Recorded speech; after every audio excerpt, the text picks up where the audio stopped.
Session के अंदर हम इफ़ स्टेटमेंट को देखेंगे कि सी शार्प के अंदर इफ़ स्टेटमेंट किस तरह से वर्क करता है। ऑल्दो जितने भी कोड हम यहाँ पर परफॉर्म कर रहे हैं वो वीडियो की डिस्क्रिप्शन में मैं उसका लिंक ऐड कर चुका हूँ, ठीक है। fadusancs.blogspot.com, वहाँ पर वो तमाम डेटा यानी जो भी टेक्स्ट में यहाँ पर इन टर्म ऑफ कोड लिख रहा हूँ वो वहाँ पर मौजूद है। अच्छा जी, इफ़ स्टेटमेंट क्या है इसे हम समझते हैं, उसके बाद हम इसकी वर्किंग की तरफ चलेंगे, ठीक है।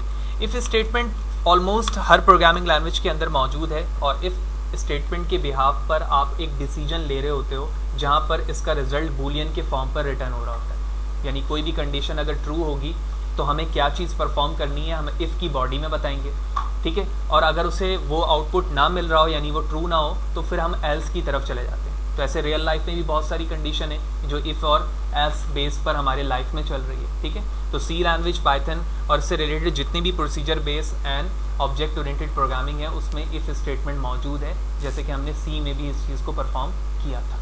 तो सबसे पहले हम इफ़ स्टेटमेंट को समझने के लिए सिर्फ एक इफ़ का सहारा लेंगे यानी इफ़ को यूज़ करेंगे।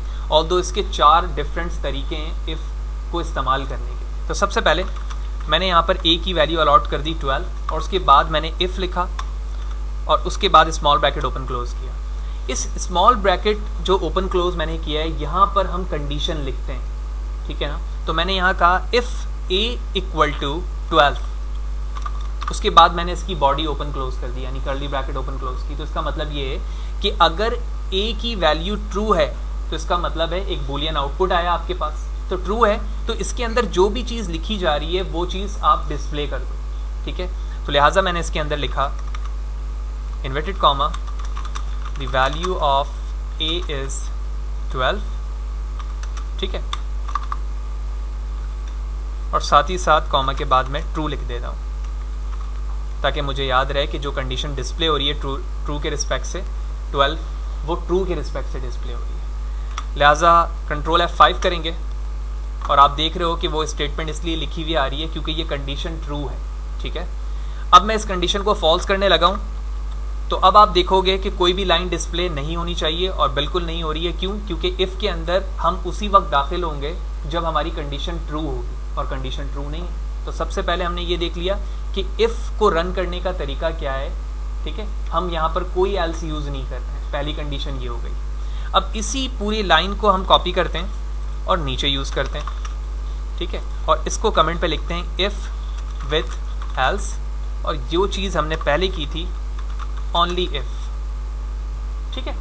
तो ओनली इफ़ हमने देख लिया। अब इफ़ विथ एल्स यूज़ कर रहा हूँ, लिहाजा एल्स पे भी मैंने बॉडी बनाई, इसी लाइन को कॉपी किया, पेस्ट किया, ए इज़ नॉट और साथ ही साथ मैंने सिर्फ अपनी अंडरस्टैंडिंग के लिए यहाँ पर फॉल्स लिख दिया है, ठीक है। कमेंट को थोड़ा सा लॉन्ग करूँगा क्योंकि जो वेरिएबल्स हमने इफ़ के लिए इस्तेमाल किया है वो एल्स के लिए भी है, लिहाजा मैंने उसको कमेंट कर दिया। तो अब हम देखेंगे कि ये कंडीशन जब ट्रू है तो ये वाली कंडीशन रन होगी क्योंकि एल्स का मतलब ये है कि जब ऊपर वाली कंडीशन ट्रू ना हो तो आप एल्स में जंप कर जाओ।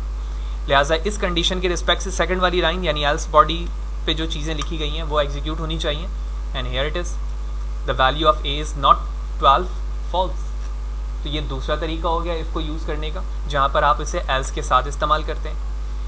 तीसरा तरीका ये होता है कि आप एल्स के साथ एक और कंडीशन मैच करें, ठीक है। तीसरी कंडीशन पे हम क्या करेंगे, हम इसी पूरे कोड को कॉपी करते हैं, नीचे पेस्ट करते हैं और इस कमिटेड एरिया को बढ़ा देते हैं क्योंकि इन चीज़ों का काम हमने यहाँ तक कर लिया है। अब मैं एक कंडीशन पे लिखूँगा इफ़ विथ एल्स डैश के बाद दोबारा इफ़ लिख दी। पहले तो मैंने इफ़ यूज़ किया, फिर इफ़ एल्स यूज़ किया, अब मैं क्या यूज़ कर रहा हूँ, इफ़ एल्स इफ़। तो जहाँ पर मैंने एल्स लिखा है उसके आगे मैं दोबारा इफ़ लिखूँगा और स्मॉल ब्रैकेट ओपन क्लोज कर दूंगा और अब दोबारा यहाँ पर एक कंडीशन बताऊँगा। तो अभी मैं यहाँ पर कंडीशन बताता हूँ, अगर a की वैल्यू 13 है तो ये करो, 12 है तो ये करो, ठीक है। तो अब आप देख रहे हो कि यहाँ पर भी एक कंडीशन मौजूद है और एक यहाँ पर भी कंडीशन मौजूद है। वाज़ेह रहे कि जो कंडीशन मैं यहाँ पर इक्वल साइन पे लिख रहा हूँ आप यहाँ पर कोई भी कंडीशनल ऑपरेटर लिख सकते हैं, as like greater than, less than, greater than equal to, less than equal to. यही काम आप यहाँ पे भी कर सकते हैं। तो जो काम पहले मैं सिर्फ एल्स के बिहाफ पे कर रहा था अब मैं कंडीशन के बिहाफ पे कर रहा हूँ। तो तीसरी कंडीशन पे हमने देखा इफ़ के साथ विथ एल्स इफ़ यूज़ किया हमने। तो अभी कंडीशन के रिस्पेक्ट से देखें तो ये वाली बॉडी एग्जीक्यूट होगी। अगर मैं इसकी वैल्यू 12 या 13 के अलावा कुछ भी कर दूं तो कोई भी लाइन प्रिंट नहीं होनी चाहिए, ठीक है ना, क्योंकि ना तो उसकी वैल्यू फिर 12 होगी और ना ही 13 होगी, ठीक है। तो लिहाजा पहले इसको हम देखते हैं ट्रू कंडीशन पे, तो बिल्कुल सही है, पहली वाली कंडीशन ट्रू हो रही है और वो चीज़ डिस्प्ले हो रही है। अब मैं इसकी वैल्यू 13 करने लगा हूँ, 13 वाली चीज़ें प्रिंट हो गई क्योंकि मैंने स्टेटमेंट चेंज नहीं की है, वही लिखी हुई है सिर्फ समझने के लिए। अब मैं इसकी कंडीशन दोनों के बजाय फॉल्स कर देता हूँ दोनों। अब इस ए की वैल्यू 130 है, तो ना तो ये फुलफिल कर रहा है और ना ही ये फुलफिल कर रहा है, तो कोई भी चीज़ प्रिंट नहीं होनी चाहिए, कोई भी चीज़ प्रिंट नहीं हो रही है, ठीक है, क्योंकि दोनों कंडीशन क्या हो चुकी है, फॉल्स हो चुकी है। इसी इफ स्टेटमेंट के अंदर जो चौथा तरीका है इसे इस्तेमाल करने का, उसे हम कहते हैं if with else if plus else, ठीक है। तो मैंने इस लाइन को दोबारा यहाँ से कॉपी किया, नीचे आया, कमिटेड एरिया को बढ़ाया,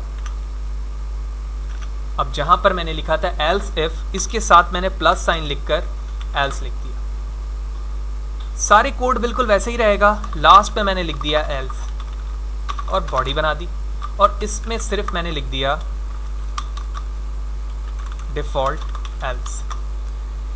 अब इस बात को हमें ये समझना है कि एक्चुअली यहाँ पर एल्स का काम क्या है। देखो, जब कोई भी कंडीशन ट्रू नहीं होती है ना, जितनी भी कंडीशन आपने ऊपर बनाई है, जब कोई भी कंडीशन ट्रू नहीं होगी तो एट लास्ट हम कहाँ पर जंप करते हैं, एल्स पर, क्योंकि फाइनल एल्स पर हम कभी भी इफ कंडीशन नहीं लगा सकते, क्योंकि अगर मैं उसके साथ कंडीशन लगा दूंगा एल्स के साथ तो वो तो वही बन जाएगा, एल्स इफ बन जाएगा। तो जो लास्ट एल्स होता है उसमें कोई भी कंडीशन जब नहीं होती है तो उसका मतलब ये है कि वो डिफ़ॉल्ट कंडीशन है, जब कोई भी चीज़ ट्रू नहीं होगी तो हम फाइनली कहाँ पर आ जाएंगे, एल्स में आ जाएंगे। तो जब आप इस कंडीशन के रिस्पेक्ट से देखो तो ए की वैल्यू 130 है, तो ये कंडीशन फॉल्स हो गई, ये कंडीशन भी फॉल्स हो गई। जब दोनों कंडीशन फॉल्स हो गई तो फाइनली हम कहाँ जंप कर जाएंगे, इस फाइनल वाले एल्स पे। लेट्स सी, कंट्रोल F5 किया मैंने और आप देख रहे हो कि डिफ़ॉल्ट एल्स यहाँ पर लिखा है।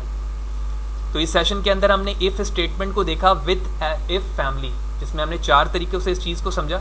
सबसे पहले हमने ये देखा कि ओनली इफ किस तरह से इस्तेमाल करते हैं, फिर हमने देखा इफ विथ एल्स कैसे यूज़ होता है, फिर उसके बाद एल्स के साथ इफ एल्स, ठीक है ना, तो इफ के साथ आप देख रहे हो एल्स के साथ भी इफ यहाँ पर मौजूद है, एंड फाइनली हमने if with else if plus else को यूज़ किया। तो आप यहाँ पर देख रहे हो ये इफ है, ये एल्स इफ है, और उसके बाद मैंने क्या इसमें ऐड कर दिया, यानी ज्वाइन किया है एल्स को।